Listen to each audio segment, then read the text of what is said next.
दिनों बाद राहत मिल सकेगी। आगे बढ़ते हैं।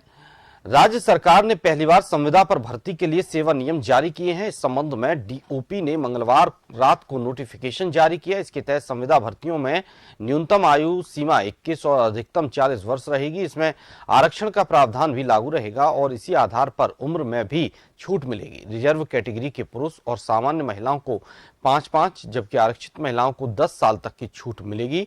इसके अलावा हर साल 5% मानदेय बढ़ाया जाएगा। अवकाश मेडिक्लेम के प्रावधान भी लागू रहेंगे। ये सभी उन पोस्ट पर स्वीकृत नहीं है जो सरकार में स्वीकृत नहीं है।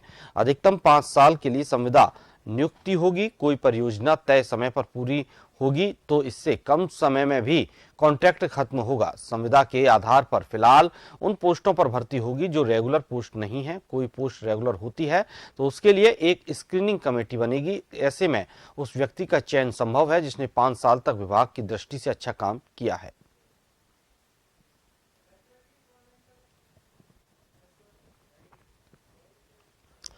और ज्यादा जानकारी के लिए संवाददाता दशरथ हमारे साथ जुड़े हुए हैं। दशरथ, संविदा कर्मियों के लिए सरकार ने कुछ नियम लागू किए हैं।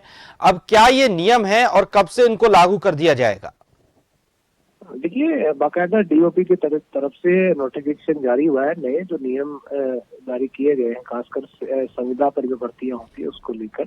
इसके तहत संविदा भर्तियों में न्यूनतम जो आयु है वो 21 साल और अधिकतम जो आयु है वो 40 वर्ष रखी गई है। हालांकि इसमें भी आरक्षण का प्रावधान रखा गया है जिसमें रिजर्व कैटेगरी के पुरुष या महिला को 5-5%, इसके अलावा जो आरक्षित वर्ग से महिलाएं आती हैं उनको 10 साल की छूट दी गई है। 5% इनका हर साल मानदेय बढ़ेगा। ये सरकार की तरफ से तय कर दिया गया है कि किसी संविदा कर्मी की सैलरी 3,000 है तो अगले साल उसकी जो सैलरी है वो 3,500 होगी।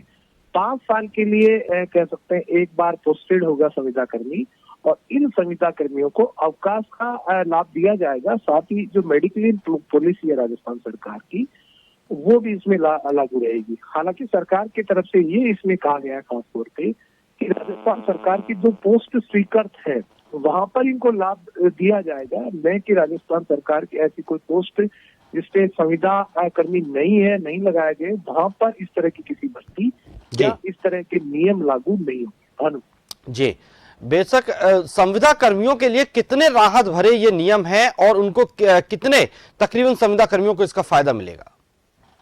देखिए, बड़ी तादाद में, लाखों की तादाद में संविदा कर्मी है, लेकिन संविदा कर्मियों की भानु जो प्रमुख मांग थी वो ये थी कि उनको स्थायी किया जाए, उनका नियमितीकरण हो।